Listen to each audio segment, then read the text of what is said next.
দর্শক, জ্বালানি তেলের দাম বাড়ানো, এলপিজি গ্যাসের দাম বাড়ানোতে জনগণের যখন নাভিশ্বাস ওঠা অবস্থা, দ্রব্যমূল্য ভয়াবহ আকারে বাড়ছে, বাস ভাড়া 64% বাড়ানোর দাবি জানিয়েছে বাস মালিক সমিতি।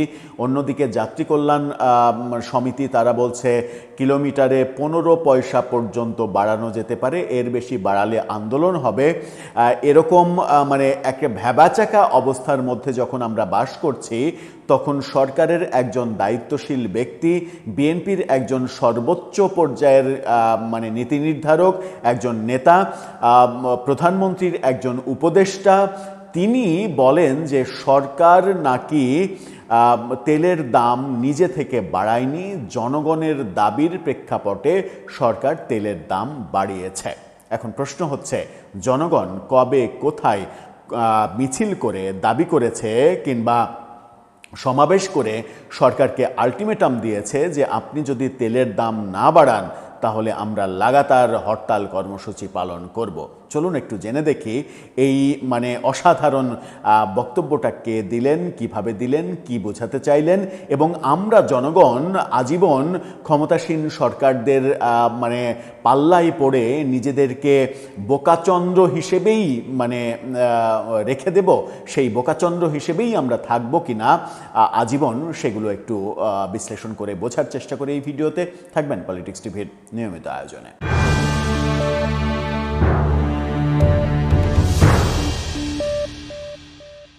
দর্শক, বলছিলাম জনগণের দাবিতে তেলের দাম বাড়িয়েছে সরকার। এরকম বক্তব্য যদি কেউ কোনো দায়িত্বশীল ব্যক্তি দেন, তাহলে প্রথমে আপনি এটাকে মিথ্যা মনে করবেন যে এ ধরনের বক্তব্য কেউ দিতে পারেন না। তারপরে হয়তো মনে করতে পারেন যে এই ব্যক্তি হয়তো পারিবারিক অশান্তিতে থাকতে পারেন, যে কারণে তার মন মেজাজ ভালো নেই, সেটা ভাবতে পারেন। কিংবা আপনি ভাবতে পারেন যে তিনি হয়তো এখন সুস্থতা ফিল করছেন না, অসুস্থ ফিল করছেন, সেই কারণে কি বলছেন না বলছেন ঠিকভাবে টের পাচ্ছেন না। আমরা যখন দেখছি যে মাত্র 18 দিনের মধ্যে এলপিজি গ্যাসের দাম 600 টাকা বাড়ানো হয়েছে, তখন আমাদের জীবনযাত্রা যখন নাভিশ্বাস ওঠার মতো অবস্থা, একটা সরকার নতুন দায়িত্ব নেওয়ার পরে 18 দিনের ব্যবধানে 600 টাকা এলপিজি গ্যাসের মানে দাম বাড়িয়ে দিল। একটা সিলিন্ডারের দাম 600 টাকা বেশি দিয়ে আমাকে কিনতে হবে। মানে কয়েকদিনের ব্যবধানে আমরা দেখলাম যে 1200 টাকার সিলিন্ডার হয়ে গেল প্রায় 2000 টাকায়। এই যে অবস্থা, এই অবস্থার মধ্যে মানুষের মানে জীবনে যখন নাভিশ্বাস ওঠা অবস্থা, তখন প্রধানমন্ত্রীর উপদেষ্টা, বিএনপির সিনিয়র যুগ্ম মহাসচিব এবং আওয়ামী লীগের আমলে বিএনপির হাল ধরে রেখেছিলেন যে মুষ্টিমেয় 2-4 জন মানুষ, তাদের একজন রুহুল কবির রিজভী, তিনি বলেন যে জনগণের চাপে, জনগণের দাবির মুখে সরকার তেলের দাম বাড়িয়েছে, সরকার নিজে থেকে তেলের দাম বাড়ায়নি।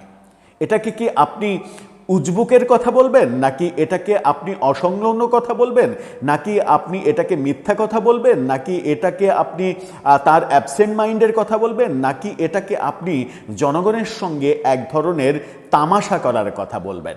কি বলছেন তিনি? গণমাধ্যমের শিরোনামটা দেখে নিন। সেখানে বলছে জনগণের দাবিতেই সরকার জ্বালানি তেলের দাম বাড়িয়েছে। জনগণ দাবি করেছে, মানে জনগণ কোথায় কবে মিছিল করলো, দাবি জানালো যে তেলের দাম বাড়াতে হবে, বাড়াতে হবে, বাড়াও বাড়াও, এরকম মিছিল কোথাও করেছে কিনা আমার জানা নেই। কি বলছেন ভেতরে? জনগণের দাবির প্রেক্ষিতে সরকার জ্বালানি তেলের দাম বাড়িয়েছে বলে মন্তব্য করেছেন রুহুল কবির রিজভী। তিনি বলেন, জ্বালানি তেল ও গ্যাস সংকটে যেন কেউ সিন্ডিকেট করতে না পারে সেটা নিশ্চিত করবে সরকার। রাজধানীর নয়াপল্টনে দলের কার্যালয়ে একটা অনুষ্ঠানে তিনি এই কথা বলেন জনগণের কাছ থেকে ডিমান্ড এসেছে, তখনই সরকার জ্বালানি তেলের দাম বাড়িয়েছে। মূলত জনগণের দাবির পরিপ্রেক্ষিতে এই তেলের দাম বাড়ানো হয়েছে। তিনি গুম নিয়ে আরও অনেক কথা বলেছেন, সেই কথা তো তিনি বলবেনই, তাদের রাজনৈতিক কথা কিংবা কখনো কখনো সেগুলো বাস্তবতা, যেটা আমরা বিগত সরকারের আমলে দেখেছি, সেগুলো নিয়ে কথা বলা তার ন্যায্য অধিকার, এবং এখন তো তাদের দায়িত্ব সেগুলো যেন আর না ঘটে।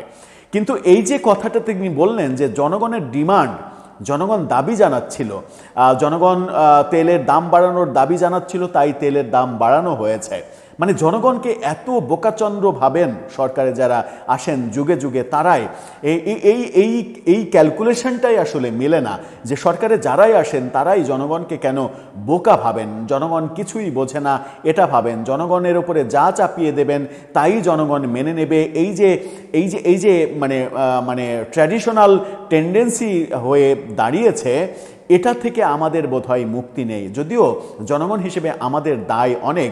এই যে এলপিজি গ্যাসের দাম মানে 18 দিনের মধ্যে 600 টাকা বাড়িয়ে দিল সরকার, বিরোধী দলের একটা মানে এমপি চিৎকার করেছে, বিরোধী দলের একটা এমপি রাজপথে এসে একটা মিছিল করেছে, আমরা জনগণ রাস্তায় নেমে একটা প্রতিবাদ জানিয়েছি, আমরা জনগণ এই ঘটনা, এই দাম বাড়ানোর সিদ্ধান্ত থেকে সরকার যেন ব্যাকফুটে যায় তার জন্য কোনো ধরনের কোনো চাপ প্রয়োগ করতে পেরেছে।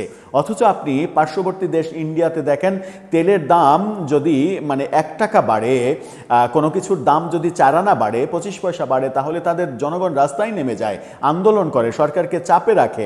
অথচ আমাদের দেশে বাস মালিক সমিতি, এই তেলের দাম যখন 15% বাড়ানো হয়েছে, বাস মালিক সমিতি 64% বাস ভাড়া বাড়ানোর দাবি করার ঔদ্ধত্য প্রকাশ করে।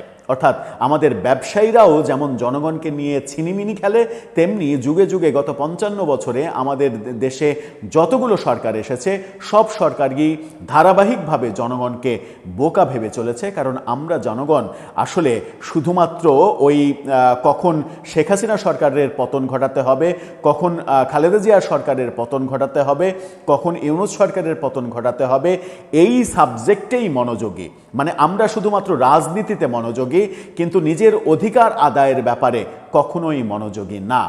শেখ হাসিনা সরকারের পতনের ইস্যুটাই দেখেন, যে কোনো অধিকার মানে জনগণের যে মৌলিক অধিকারগুলো, জনগণের মৌলিক অধিকার বাস্তবায়নের জন্য এই আন্দোলন হয়েছে, সেটা কি প্রমাণিত হয়েছে? না, সেটি আন্দোলনের পরে প্রমাণিত হয়েছে যে কিছু মানুষের স্বার্থ উদ্ধারের জন্য সেই আন্দোলনটা করা হয়েছে, জনগণকে বোকাচন্দ্র হিসেবে ব্যবহার করা হয়েছে, জনগণের অধিকার বাস্তবায়িত হয়নি। কারণ প্রফেসর ইউনূস সরকার শেখ হাসিনার চাইতে ভালো শাসন দিতে পারেনি। তার মানে ওই সরকার পরিবর্তন হয়ে প্রফেসর ইউনূস বেটার কোনো সলিউশন আমাদেরকে দিতে পারেনি। আবারও যখন মানে প্রয়োজন হবে এই জনগণকে আবার ব্যবহার করা হবে, এবার বিএনপি সরকারকে ফেলে দেওয়ার জন্য ব্যবহার করা হবে, জনগণ ব্যবহৃত হয়ে যাবে।